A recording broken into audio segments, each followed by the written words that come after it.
So hello viewers, मेरा नाम है इत्ता मिश्रा और 100 डेज़ विद न्यूज़ का आज है डे 40। और अभी आज की वीडियो मेरी इस चीज़ पे होने वाली है कि ये जो वेरिएंट है ये इसको और इसको देख के आप समझ जाना कि अगर DRL और फेंडर पे इंडिकेटर है तो मतलब वो मैग्ना वेरिएंट है। ये मैंने क्यों ली, एक मेरे पास कमेंट आया, आप देखना यहाँ स्क्रीनशॉट में लगा दूँगा कि आपने मैग्ना ही क्यों ली, स्पोर्ट्स में आपको टच स्क्रीन वगैरह मिल जाते। तो आज मैं उसके शुरू से बात करता हूँ। चलो, अगर सबसे पहले फ्रंट सेटअप के बारे में बात करें तो मैग्ना का जो ये है, यहाँ पे ये रिफ्लेक्टर आता है और ऐसे ही बल्ब वाले इंडिकेटर्स आते हैं और स्पोर्ट्स में यहाँ से प्रोजेक्टर आने लग जाता है EMT वगैरह में। तो हालांकि और थ्रो की अगर बात करें तो एक ही जैसा है, तो बाहर बाहर से तो वो चीज़ हो गया डिफरेंस। साइड में क्या है, इलेक्ट्रॉनिकली ये एडजस्टेबल है और यहाँ पे कोई भी इंडिकेटर नहीं है, इंडिकेटर भी इसी पे आता है, फेंडर्स पे कोई इंडिकेटर नहीं है, वो एक लुक में प्लस है। उसके बाद अगर व्हील की बात करें तो इसमें आते हैं नॉर्मल व्हील कैप्स, उसमें आते हैं अलॉय डिज़ाइंड व्हील कैप्स, एक ये है, ठीक है।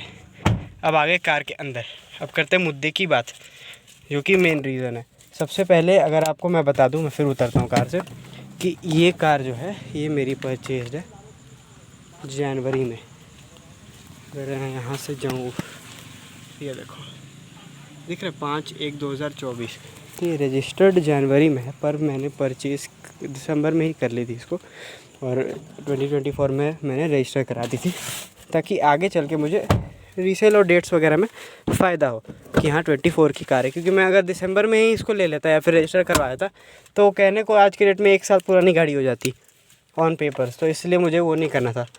तो उस टाइम क्या है, ईयर एंड वाला डिस्काउंट भी चल रहा था और ईयर एंड वाला डिस्काउंट में ईयर एंड वाले स्टॉक्स को भी मायने रखा जा रहा था। तो उस स्टॉक्स में पहले तो मैं जहाँ से रहता हूँ, 1 मिनट, वहाँ पे स्पोर्ट्स वेरिएंट अवेलेबल नहीं था और अगर इन केस था भी तो वो प्राइस उस पर फिट नहीं बैठ रहा था, अच्छा डिफरेंस आ रहा था मुझे इस कार में आफ्टर डिस्काउंट और उस कार में आफ्टर डिस्काउंट अराउंड 1,34,000 का वो आ रहा था गैप।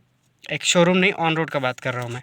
और उसके बाद फिर मेरी इस कार पे लोन भी, तो एक अच्छा खासा गैप मेंटेन हो जा रहा था, जो कि अराउंड 9 या 10 के आसपास पहुँच जा, 9 to 10 लाख के आसपास आफ्टर लोन ये कार की प्राइस पहुँच जा रही थी। तो इसलिए मुझे वो बेटर ऑप्शन नहीं लगा करने का, क्योंकि मैंने अभी तक तो मैंने ज़्यादातर मैं टॉप वेरिएंट्स पे फोकस करता नहीं, हायर वेरिएंट्स पे मैं बेस वेरिएंट विथ फीचर्स पे ज़्यादा फोकस करता हूँ। ये क्या है, आप समझो ये इस कार का बेस ही वेरिएंट है, क्योंकि ईरा को कंसिडर नहीं करते हैं। अगर आप CNG लेंगे तो आपको यही एज अ बेस वेरिएंट मिलेगा।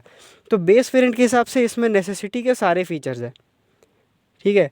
ये मेन रीज़न था कि हाँ मैग्ना को ही चूज़ कर लेते हैं। स्पोर्ट्स एक बहुत अच्छा पैकेज है, मतलब नियोस के लिए बेस्ट पैकेज है, लेकिन अगर बेस्ट प्राइस में मिल जाए तब मुझे उस टाइम पे नहीं मिल रही थी, क्योंकि एक तो ईयर एंड वाला सीन था और स्टॉक क्लियरेंस वाला था, बहुत कम ही स्टॉक था।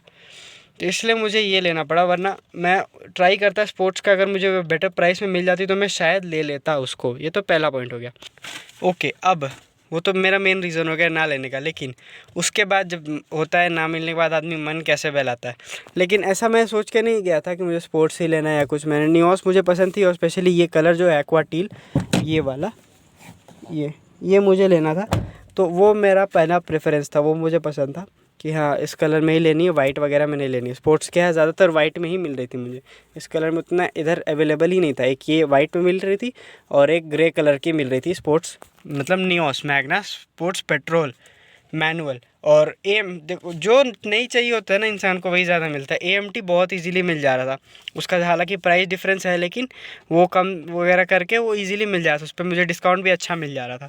लेकिन मैनुअल बहुत स्टॉक का दिक्कत था, एक पीस था भी उसकी, मैंने PDI करी तो वो इनअप्रोप्रिएट निकली कार, कहीं कहीं से डैमेज थी। और मुझे फिर अब नई गाड़ी को ही मैं अगर रिपेयर करवाऊँ कंपनी से, वो तो करके ही देंगे फ्री ऑफ कॉस्ट, लेकिन फिर मेरे मन में हमेशा रहता कि हाँ भाई कराया वो ये वो। तो एनीवेज़, बात करते हैं अगर फ़ीचर्स की, तो जैसे कमेंट में लिखा हुआ है कि आपके पास टच स्क्रीन आ जाता है। तो अगर इंटीरियर के बारे में, फीचर्स के बारे में बात करें तो यहाँ पे टच स्क्रीन आ जाता है। यहाँ पे एक और डेडिकेटेड बटन आ जाता है जो कि इलेक्ट्रिकली उसको फोल्ड एंड फोल्ड करता है। और ये जो AC है ये आपका ऑटोमेटिक आ जाता है यहाँ पे, ये डिफरेंस है। अब AC से तो उतना फ़र्क पड़ता नहीं, जनरली नहीं पड़ता। ऑटोमेटिक AC फ़ायदेमंद है, लेकिन ठीक है, टेम्परेचर एडजस्ट कर लेता है, एक बार की बात है, एक बार में एक मौसम चल जाता है।